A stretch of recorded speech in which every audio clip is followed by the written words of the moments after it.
Yeah, dear devotees, around 10 spiritual practices has been discussed. So previous class, if you remember, we discussed on devotion. Why do we need devotion, or the importance of the devotion, and by devotion, what one can get. All these things we discussed. Many times we would like to progress in spiritual life. We wish, we struggle, and we put our own efforts, but for some or other reasons, we don't progress well, or the amount of efforts we put, parallelly, we feel that the progress is not being achieved. Why? Why? Because most of the time, there is a lack of consistency, lack of perseverance. No, we all wish, but why we are not able to do? Because we are not able to control our mind and our sense organs. Controlling mind is very important. If you control mind, controlling sense organs becomes much more easier. So without control of the mind and the sense organs, without taming the mind, without regulating the mind, no spiritual progress is possible, ever possible. That's the reason the author is telling Shantyadhi Parichiyatam Drudataram. 11th spiritual discipline is telling. What is that? Cultivate the virtues such as peace and others firmly. This firmly is to be noted, to be underlined.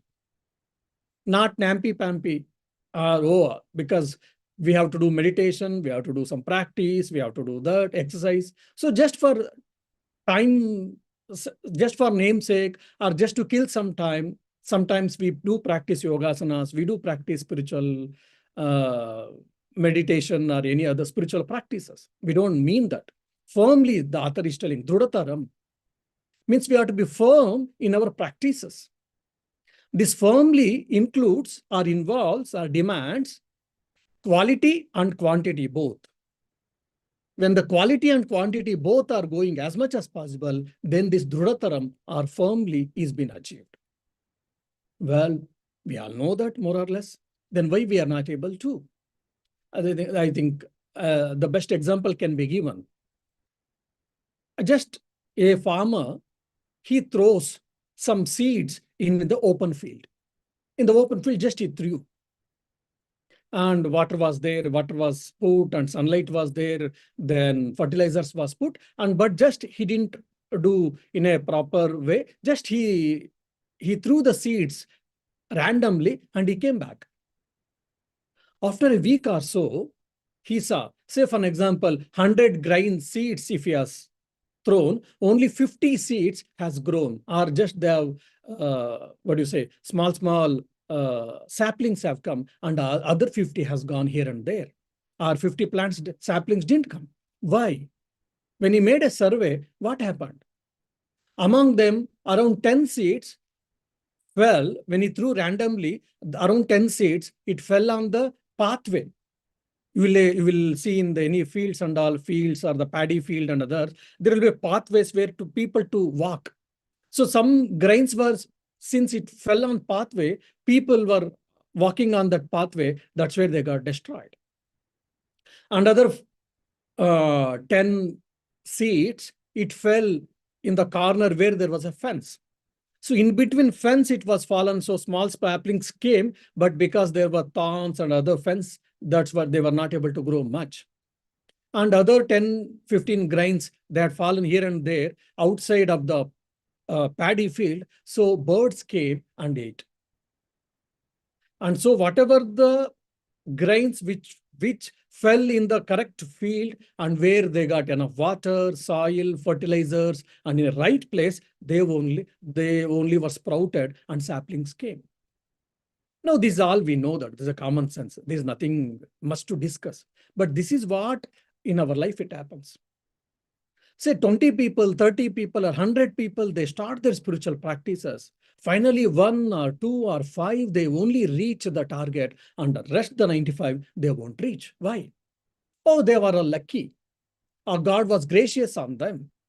So is God is impartial on us and is only God is partial on us and is he only showered his grace on that one 5 people? No.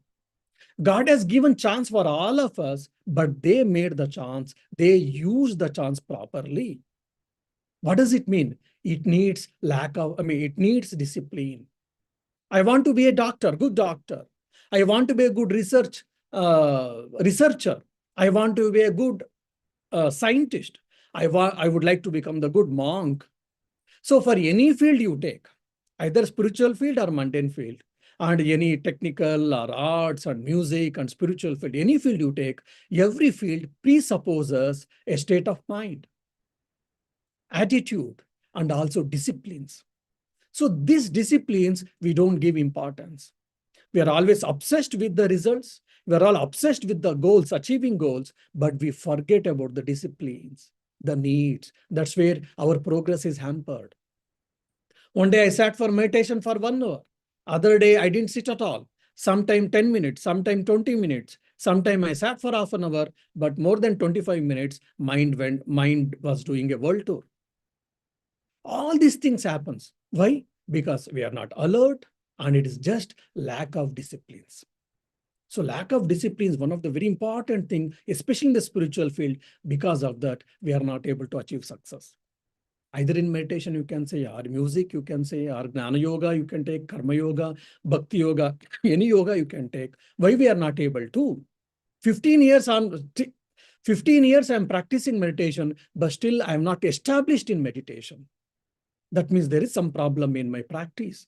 There is no problem in meditation process itself, but in my process or in my training or in my giving time or in the discipline, we are lagging. That's where author is asking. So you have to practice firmly Shama and Dhamma. The Shantya Adi is etc. Shantya means it means Shama, Adi means it Dhamma. So in Patanjali, they speak Yama and Niyama, and in comes to Vedanta, especially Advaita Vedanta, they use Shama and Dhamma. Shama means control of the mind, Dhamma means control of the sense organs. So both are very, very important. So the more and more challenges when we face, then the more and more if you are disciplined, then the progress becomes much easier. Oh, we are distracted. That's why we are not able to concentrate. That is nothing but lack of discipline. Some of us, no distraction at all. For a few, there's a little distraction, and for many, lot of distractions are there. Why?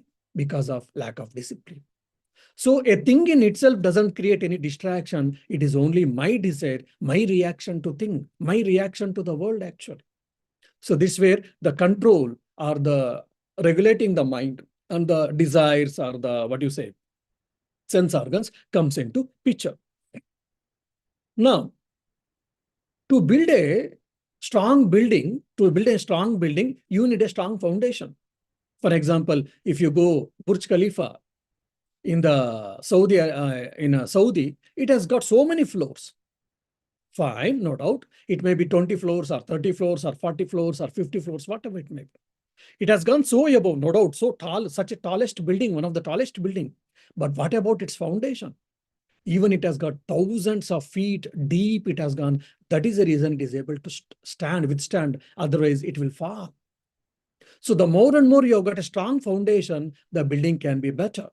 So similarly, the Shama and Dhamma, mental discipline, attitude, developing right attitudes, all these things are basic foundations of the life by which one can have the progress.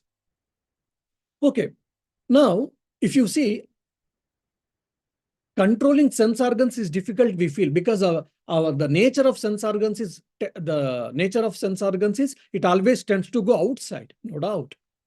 But it is actually because of the mind. If you can control your mind, whether the sense organs are inward or outward, it doesn't make really sense, or it doesn't really alter to larger extent. So controlling the mind is very, very important. How to understand? For simple example, now, Kathopanishad, this example has been given. Now, I am traveling in the chariot. Okay, there's a chariot is there, and I'm the owner of this. I'm sitting in the chariot. Then there is a driver, charioteer. He is sitting and is holding the reins of the horse and is leading. Now, these horses are nothing but sense organs. The 5 horses you can take as a sense organs. And the reins which the charioteer or the driver is using to control the horses is what? Our mind. And the charioteer, the driver, is what? Intellect. And the owner who is sitting in the chariot is what? The I, or the Jivatman.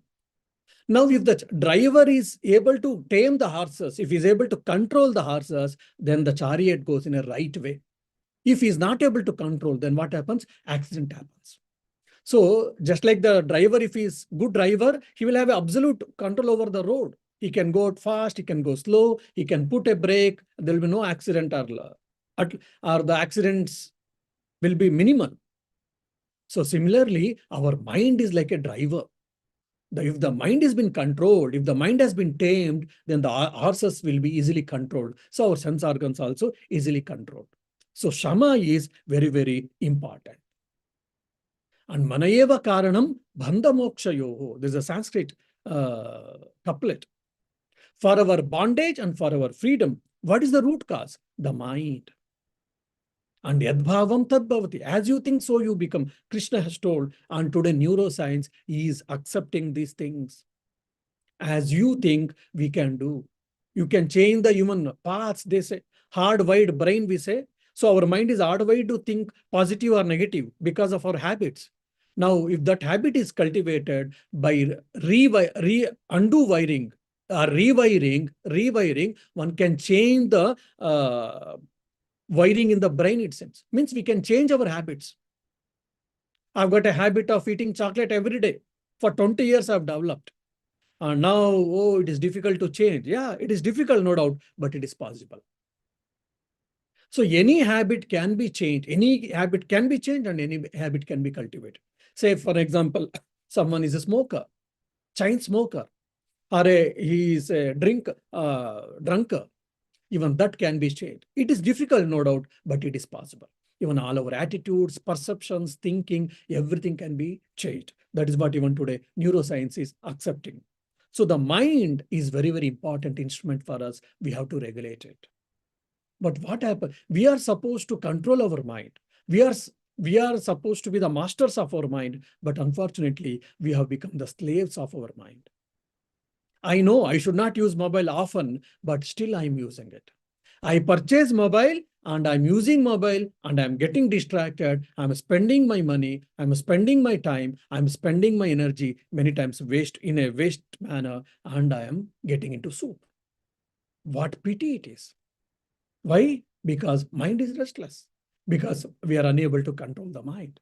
If you control your mind, you can control the quality of your life. You can regulate your peace.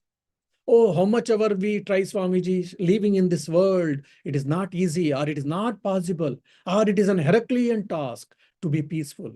Yes, maybe, but still, by controlling the mind, by taming the mind, one can be happy, one can be peaceful in the given circumstances.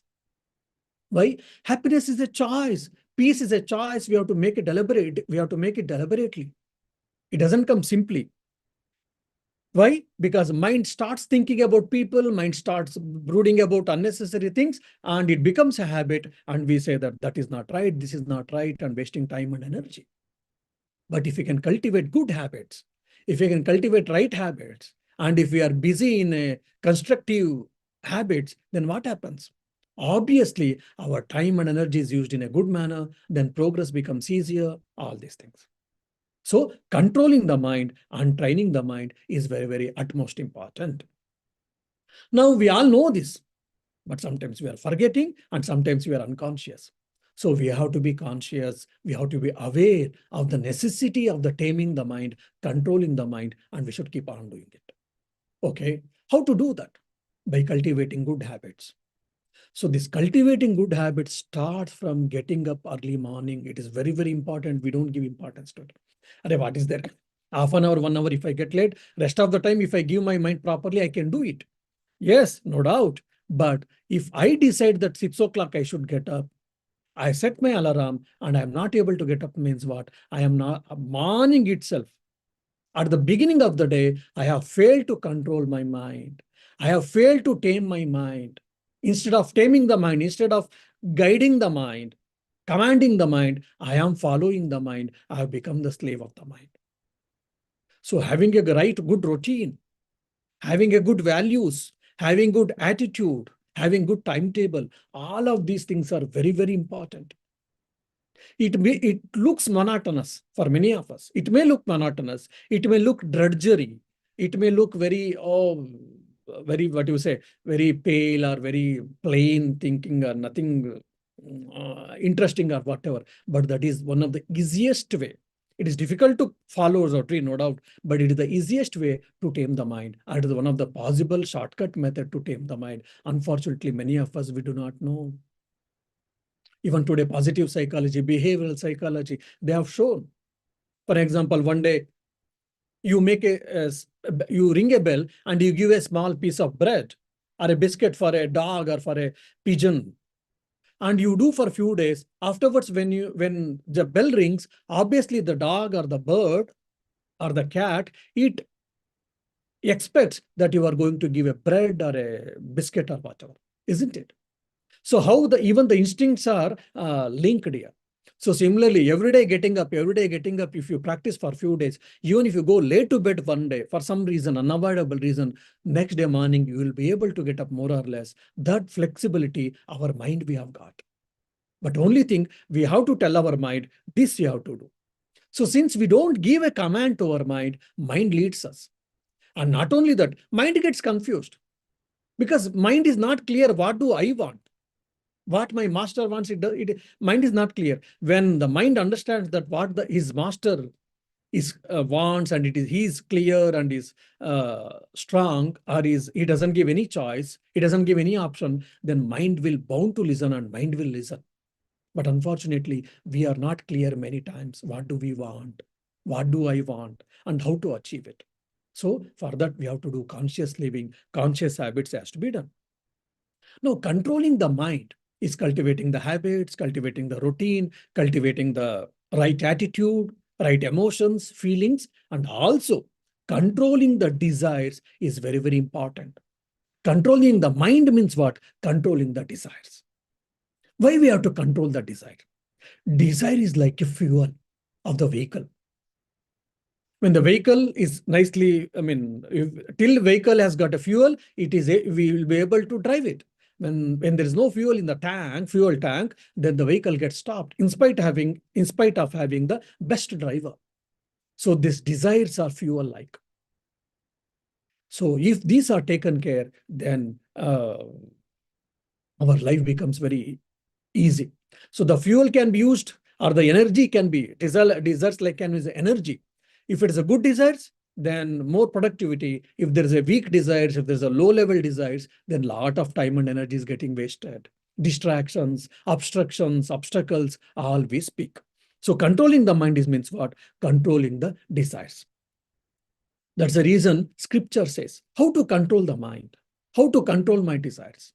So for an example, my mind is going towards eating chocolate all the time, or maybe eating burger unnecessarily, too much, I used to say, or drinking Coke, or some unhealthy habits, basically. So the scripture says that you should start analyzing it. Okay, I've got this desire, eating burger too much.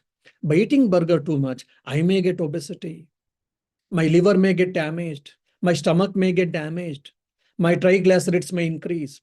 So whatever the defects which we may get by this particular habit or by particular desire, what we have to keep on thinking, and we have to keep on hitting the mind with these thoughts, and we should force the mind to leave it.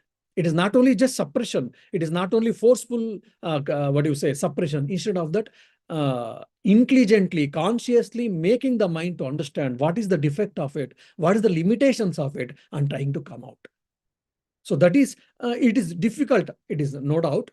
We have to control sometimes. Physical control is required. Suppression may be required sometimes. But to the larger extent, in the larger benefit, if you want, then you have to keep on understanding this, analyzing it, and consciously thinking, knowing the positive and negative side, strength and weakness of the particular desire or particular idea or habit. And then if you practice, then it becomes easier, and our mind gets motivated to do it. For example, meditation. Oh, I don't want to do meditation, my mind says. Then no, doing meditation is good. I need not to tell verbally, vocally, but I can think doing meditation, it brings the quality of the mind, it calms down the mind, it helps for my concentration, it helps my life, my health becomes better. The brain waves called alpha, beta, gamma, and all we say. So we get more and more gamma waves or theta waves. That means the mind gets quietened and the wavelength of the mind gets increased, so that energies will be accumulated more. So all these positive things, time and again, we should keep on thinking it. Then mind gets motivated to do the meditation or to do right practice or good practice. That's what I used to say. So even, for example, in the Yoga Vasishta, they say, Shamana sadhyate shreya. Means from Shama, from controlling the mind, we achieve shreyas. We achieve more benefits. Shamohi paramam padam. The great word is what this Shama. And Shama Shivaha. Means the Shama is auspicious. Shiva means here auspicious. Shamaha Shantihi. By controlling the mind, one attains peace. Shamaha Bhranti Nivaranam. And by controlling the mind, by practicing the control of the mind, what happens? Many of our illusions, many of our wrong thinking or delusions are removed, it seems. Oh, I thought life is like this. After now I understand life is something different. When we were in college days, we were thinking something life. When we start working and slowly, 1, 5, 6 years, when we work, when we understand so many other things in society or in the interpersonal relationships, office, etc., our life, concept of life, our understanding of life gets changed. Oh, we see you have changed a lot. What made you to change? Oh, during college days or now, my life has changed a lot because I've learned a lot. Many illusions has been removed now for good or bad sake, for good or bad reason. Anyway, now Dhamma. So Shama is inside controlling, internal control. Dhamma means external control. So controlling the sense organs. So controlling the mind is fine. And if sense organs are also not controlled, then what happens? Then we may get carried over. That's the reason in the olden days, mendicants, monks, and the spiritual people, they were living in the forest or in the caves or in the mountains. Like we have in the Christianity, we come across desert fathers. Means basically they used to practice solitude. Why? Because outside when you see things, you may get tempted. And since you are getting tempted, there's a temptation, then you have to control the mind. While controlling the mind, sometimes possible, sometimes not possible. And while controlling the mind, a lot of time and energy is getting wasted. So instead of that, if I'm away from this worldly things, then easily I will be able to pursue my mind. Or easily I am able to pursue in spiritual life. That is the reason they were trying to live solitude life, either in the forest or in the caves or in the mountains or in the places where hardly people stay. For example, every day I am passing through a liquor shop. I didn't had an habit of consuming liquor. Every day I was crossing the liquor shop and people were consuming the liquor and they were talking, and some of them, they were praising about the liquor and all. So every day since I was walking in the same path, quite a few times I saw, just one day, a desire crossed in my mind. Why don't I taste me once? Because so much they say, oh, there's a kick, it seems you'll feel something dizzy or hazy or whatnot. Why can't I try once? Okay, I went and I tried. Maybe nice. Okay. After a few days, yeah, that day it was nice, good. Why don't I take once more? Okay, I took. Okay, I took and I suffered or I enjoyed fine, but I forgot. Then after some time, again once more. Then slowly, I get attracted and I feel every day I should take. Then slowly I'll be taking. Then afterwards, without liquor, I will not be, it is not possible for me to leave. So initially, one thought it started because every day my eyes were seeing that liquor while crossing the liquor shop. So one day a desire came just to taste the liquor. That one desire, it created this bad habit in me. And afterwards, it became too difficult for me to get away from the liquor. I mean, there's a very interesting, very funny story in my case itself. Before joining the monastery, I never had a habit of taking coffee or tea. So only when used to get cold, too much cold, mother used to give a strong coffee so that the cold will go away. That's how maybe yearly once or twice we would have taken coffee. Otherwise, we would not have taken. Then after joining monastery, after 5 or 6 months, one more brother joined and he was sitting next to me during breakfast. One day he said, Maharaj, why don't you have a coffee? I said, thank you, but I don't have a habit of taking a coffee or tea, so please excuse me. He said, fine. But he took coffee because he had an habit even before joining, before joining. Then after a few days, he said, Maharaj, why don't you take just a sip, just to give me a company? Just as a courtesy, table manners, I said, okay, because you are asking me, so I will take it today, just a sip. Okay. After 2 to 3 days, he said, Maharaj, that day you took a sip just to give a company. Why don't you take today also? I said, no, Maharaj, I'm not interested because I don't have a habit. I don't, please, for my sake. Okay, because, okay, you are asking table manners, courtesy, blah, blah, all these things. Okay, I took. Then slowly, I got addicted into coffee. And daily, today morning after breakfast, I take a coffee now. So initially, when I started, even 6 months or 1 year, even if I don't have a coffee one day, I would never felt anything. But now I feel morning, yes, after breakfast, at some point of time, I should have a coffee. Otherwise, I feel something. So that's how any habit, good habit or bad habit, will come into our life. So that's where Dhamma comes into picture. Controlling the sense organs externally is also very, very important. Just like now butter has been kept and the fire has been lit. There is nothing to happen there. You need not to do anything. Because of the heat, butter automatically gets melted. So similarly, if the cake or a chocolate or some pastries or something has been kept in the room where I'm sitting, I don't want to eat because I'm diabetic. I don't want to eat pastries. It will shoot up my health, shoot up my diabetes. I'm trying to control after some time. Let me eat some small piece. Let me taste a bit because I can't have absolute control, isn't it? So that's the reason we have to be careful. That's the reason even the monks are not supposed to go to marriages in generally, traditionally. Of course, in some traditions they go. Why? Because he may get tempted. Since he has shunned away, no, so better not, he will not go into all the unnecessary problems or whatever. So Dhamma is also very, very important. So controlling the mind and controlling the sense organs is what disciplining the life discipline. It also includes developing attitudes. It also includes relationships, emotions, feelings. All these things are included in controlling the mind, regulating the mind, or taming the mind. Now, the 12th spiritual practice, the author is telling, karmashu santyajyatam, means eschew all desire-ridden actions. Yeah, it is very difficult, I can say, or it is very difficult for all of us. So we can reduce probably.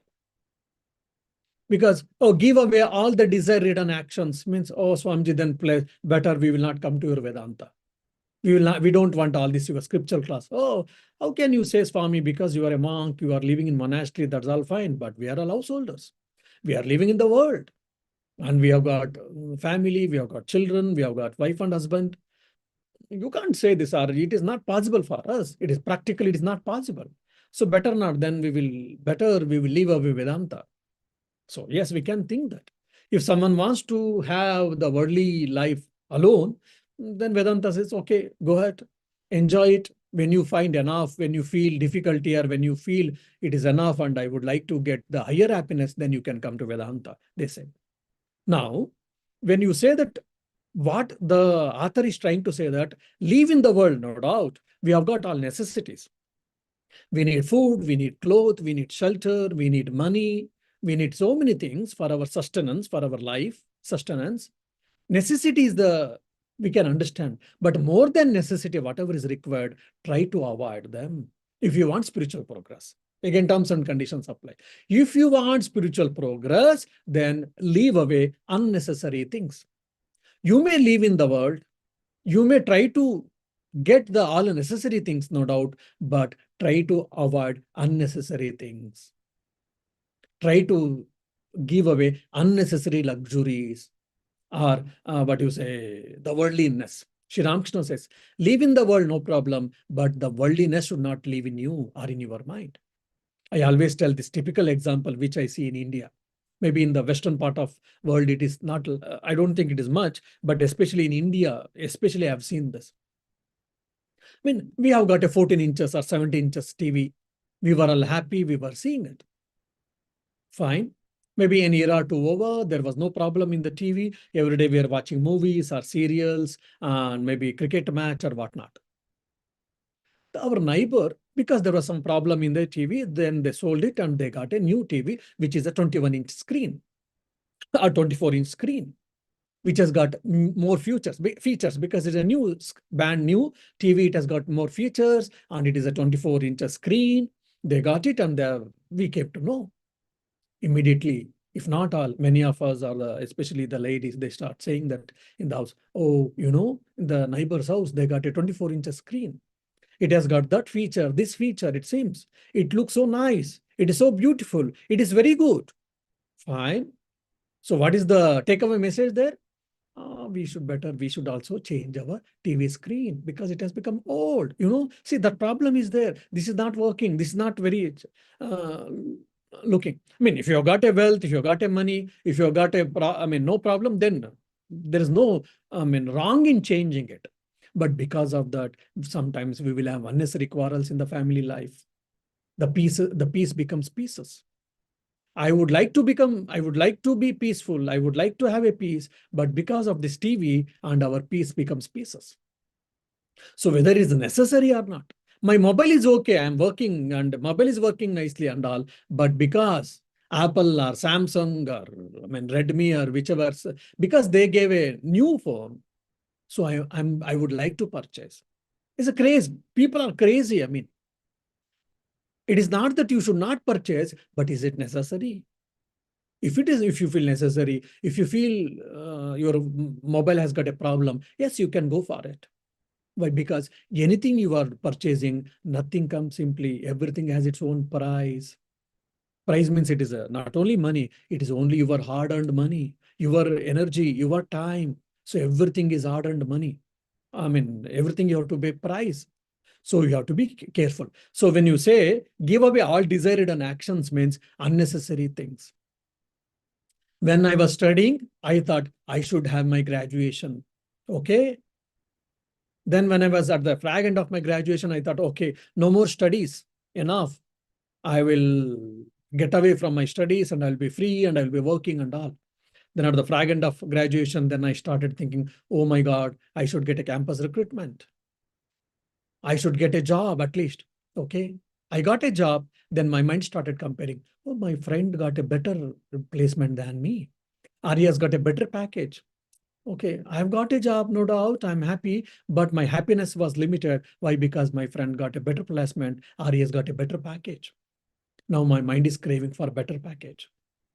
Okay, after some time, with the God's grace, I got better package. I got a better package, no doubt, but a lot of demand in work. There's a lot of demand in work. I have to work a lot. Okay, after 2-3 years, I changed a company. I have got a better package and I've got less work comparatively, but my manager is not good. Or my colleagues are not good. That office atmosphere is not good. Or my office is too, distance. I have to travel a lot, maybe 1 or 2 hours.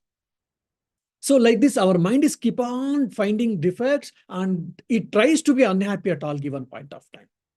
Finally, it started with what? I want a job so that I can take my bread and butter. My bread and butter or my livelihood is taken care and my family life I can taken care. If it is fine, then I wanted safe job. I want lucrative job. I want more package. Fine. All of them are fine, no doubt. But then less work. Then afterwards, I want good promotion enough. Quickly, I should have promotions. Then my boss should be good. My junior should be good. My colleague should be good. And this, so slowly in our list, do's and wants keep on increasing. This where the author is asking, so put somewhere a comma, put somewhere full stop. This is enough for me, for my life. Lucrative job, good package I've got. Some problems will be there, some challenges can be there. Fine, that's all fine. Enough. So, so whatever for my mundane life is required, it has been given by God or with my efforts. Let me concentrate my mind energy in spiritual practice or in quality life, internal life, or let me spend my time with my family, with my friends, so that I can also be happy. Otherwise, 20, 30 years, just like in a marathon, we go and we work, we work, we work. And by the age of 50, we will develop diabetic, we will develop obesity, we will develop blood pressure, and so many things, if not all. And afterwards, we spend money to maintain our health. Initially, we spend our health for wealth, and afterwards, we spend wealth for health many times. Why? Because of indiscriminated living, uncontrolled desires, uncontrolled instincts. So that's where the asking, karmashu santyajyata. So because I want, wants are go on increasing. Initially, I thought, let me have two-wheelers. Then afterwards, no, one four-wheeler, second handle is okay. I got it. Then afterwards, yeah, but better car, okay. Then automatic, okay. Then afterwards, hybrid, okay. Maybe Benz or Tesla. Tesla is very good. It seems it has got very things. So maybe having a Tesla, fine. Then Tesla have got it in a, what do you say, monthly installments. Now I have to pay monthly installments. For that, I have to work a little more. I mean, I'm not against taking a Tesla. I'm not against taking a Benz or any other vehicle.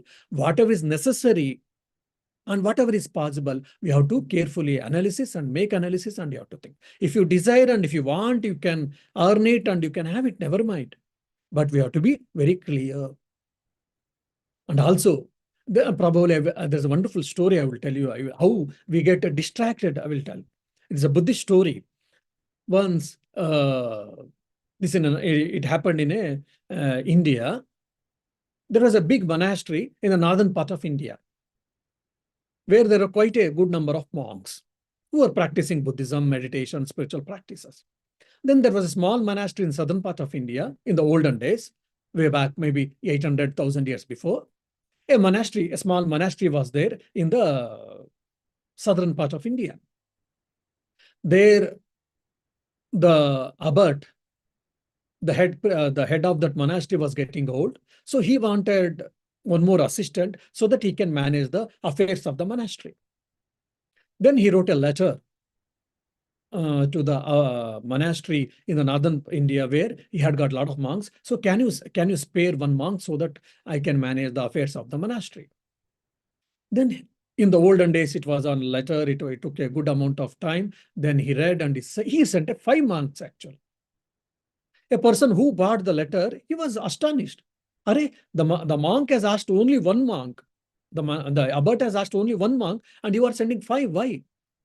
But somehow this abbot, I mean, here the senior monk, he knew the nature of the people and especially monks even. So he laughed at it and he said, after some time, you will get an answer for your question, he says. And he called 5 monks and he said that, okay, there's a monastery in the southern part of India, as you know. So there he needs an assistant. Please, you start tomorrow or day after so that you can reach the monastery and you can help the abbot. All the 5 monks were very happy. They paid their respects, and they shared this news with other brother monks. And one fine day, after a few days, one fine day, all the 5 monks, they started going to the monastery in southern part of India by walk in those days. Okay, maybe few days over, quite a good number of distance has been traveled. Then a particular place, a monastery was there, Buddhist monastery was there. There the abbot had died. It was a small monastery, abbot has died. So it was careless. Basically, there were no one was there. Only devotees somehow they were managing. So when the 5 monks came, because they knew that there is in the journey or in that path, so there's a monastery. So they visited. So since there was no monk, one of the monks said, anyhow, the abbot where we are going, he wanted only one monk, we are 5. So what is the point in going all the 5? Instead of that, I will drop myself, I will stay back here and I will look after this monastery because there is no one is there. It has become no one's property. It may become no one's property tomorrow. Then one monk stayed back, and the four people, they said, okay, and they continued their journey. Then they quite distance they have covered. There, the king was making an announcement that since he had got only daughter, princess, and no prince, so whoever is quite well educated and whoever has got a good physique and who can manage the affairs of the state, and if he proves, then he will get married with the princess, and finally after the passing away of the king, then the whole property or the empire will be given to them. So this announcement was made, and quite a few people came, and they tried in that competition. They all failed. Then one monk said, see, serving the society, serving the country is also very important. It is very important and it is necessary. So why? And I'm intelligent, I'm well learned, and before becoming a monk, I had done gym or I had practiced and all, because also I come from the Kshatriya community, from that warrior race. So I think I can be a good thing, and by serving the country and by serving the people, that one can one can attain the bodhisattva, because the generous heart is required. Saying that he participated in that competition, he won finally, and he married princess, and finally he got settled in the kingdom to be the future king. The three monks continued their journey. Then one day, in one place, they were staying there. There was a Buddha's temple. A temple was dedicated to Buddha, but unfortunately, because of the lack of people, lack of taking care, so it was not in a good condition. So one monk felt very bad about this. This such a beautiful temple, because of the lack of the people or lack of caring, so it is slowly getting disorganized and slowly getting things here and there, and slowly in one fine day, this temple may collapse. So there is some necessity to take care of it. Saying, he said, there is only one monk is required, two more is there, please you continue, he said, and he decided that he will stay back and he will look after that temple, and he will stay there, and he will preach the Buddhism. And he stood back and he stayed back. Then after some time, he continued, and two monks continued. In one village when they came, there are quite a good amount of Buddhists were there, and they said, sir, revered sir, there is no leader here, so we have become, we want a leader, we want a teacher. Why don't one of you stay here, so that we would like to listen Buddha's teaching from your mouth, and we would like to practice, we would like to follow our spiritual life under your guidance. So when quite a good amount of people, when they discussed and when they prayed, one monk said, okay, fine, and he stayed back. And finally, only one monk reached the monastery where he was supposed to reach. It looks very funny incident. It can be, or sometimes it can be over exaggeration. Some of us, we may feel, but this is how our life is. Say, for example, we fix our goal something. I would like to become an engineer. I would like to become a doctor. I would like to become a millionaire. Or I would like to become a monk and realize God. We fixed our goal and we started our journey. 10 years over, 20 years over, 30 years over. So whatever our goal was there, and wherever we are there, if you see, there's a lot of gap between our goals and between our factual facts. Why? Because we have got carried over. We have got carried over by desires. We have got carried over by ideas. And we got distracted from our main goal or from our main path.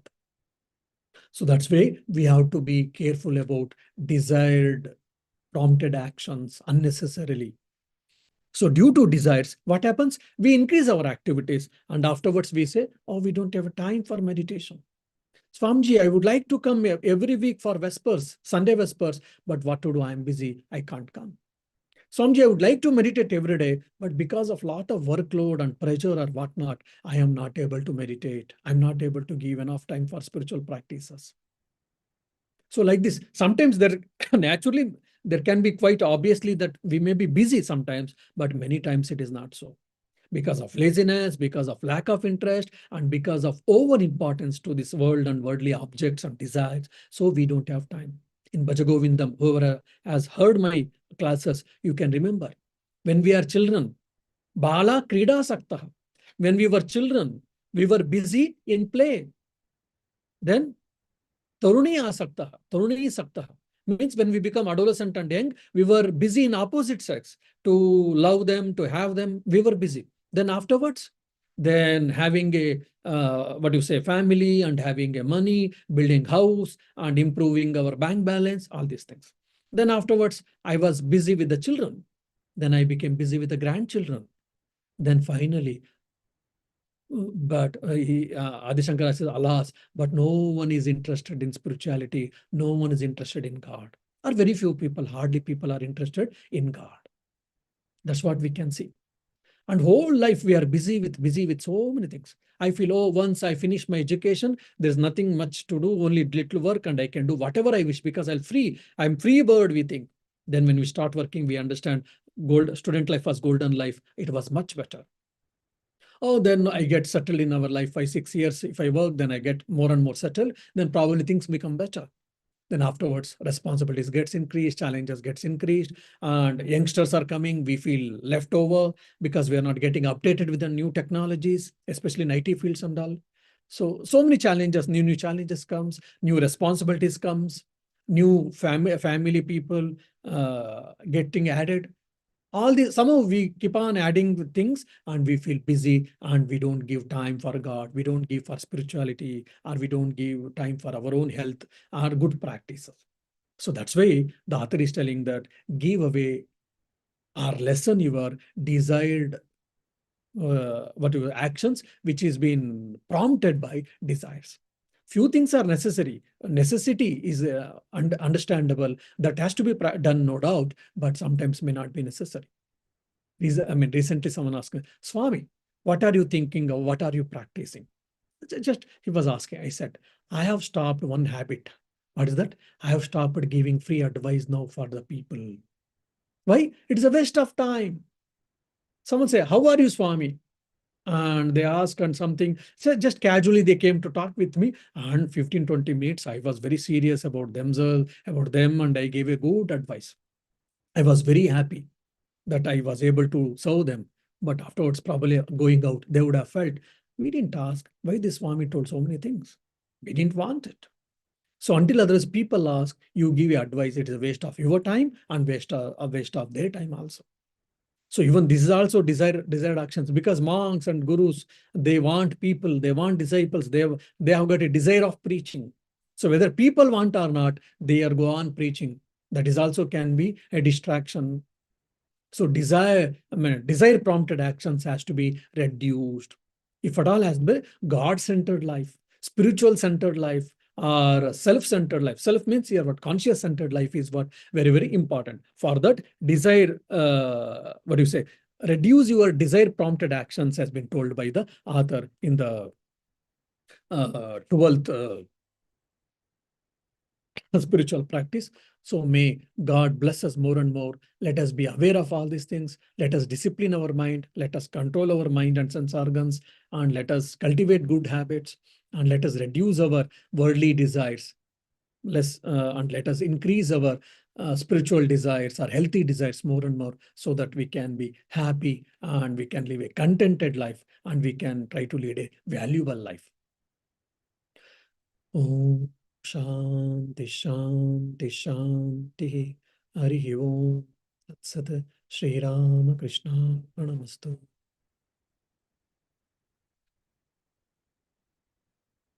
Yeah, any doubt or questions? Pranam Swamiji, I have a question. While discussing about Dhamma, you gave this very nice example of things starting as a small desire or the small seed of desire, and how eventually it can grow into a big problem or a bad habit or anything. And then one way is to keep away from such a thing.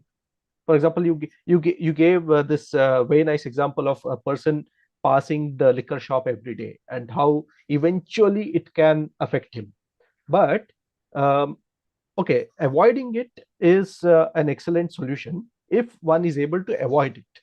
But if one is in say a particular place or a particular situation where he has to see it every day, or there's no option perhaps. Okay, it's compulsory for him to be there or do something there. How can he then prevent this from affecting him? So in this case, I can easily think that it's up to Shama, where he has good control over his mind, and automatically he has control over his senses, right? Is it correct? Yes. So the same example, liquor example itself, we can take for an example. Now, Yes. for your bread and butter, or for some unavoidable reason, you have to work in a liquor shop. Yes. You are working in liquor shop. For example, here I see many students when they come, they do part-time job. Now Yes. you tried with many places, you didn't get, you got only a job in a liquor shop. There is no other job for you, you didn't get it. It is not that you wanted there, but you were forced to work there for Yeah. some unavoidable reasons. Now you are working in a liquor shop. Now you have got a phobia, a fear, a concern that, oh, maybe I don't know, today or tomorrow I may get addicted to this. Obviously, quite possible. Now, what to do that? As you said, yes, controlling the mind is the only way, no doubt. So we have to be alert and we have to think, keep on thinking that what is the negative side of these things. If I get victimized by these desires, what will be that? We have to keep on thinking it. Alert, first point. Second, any small desire comes, nip at the bud, we say. We should try to nip it. Second thing. Third thing is prayer.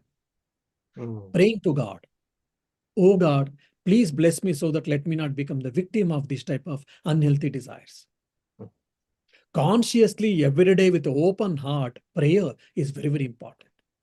Even as soon as we get up, we can practice this habit. Oh God, please bless me so that let me think good. Let me do good. Let me cultivate good habits. Let me think you more and more. Let me keep my body and mind and thoughts pure as much as possible. And let me try to walk few steps towards you today. Let whole of my day be concentrated so that let me do my work, no doubt. Let me discharge my responsibilities, no doubt. In spite of that, let me use that every option or every instance to move towards you or move towards the manifesting the divinity or self-actualization, we say, for example. So this type of prayer we can do. Under the night, oh God, whatever I have done, I'm offering at you. So some good actions were there, some were unnecessary actions were there. Please bless me so that from today and tomorrow onwards, I shall try to rectify these things. So self-evaluating oneself at the evening or at the night. So this type of small micro practices, we can say, micro practices or small practices can help us to get away from these problems. Okay. Thank you so But much. at the same time, there should be intense desire that we should not get victimized. We should not get victimized.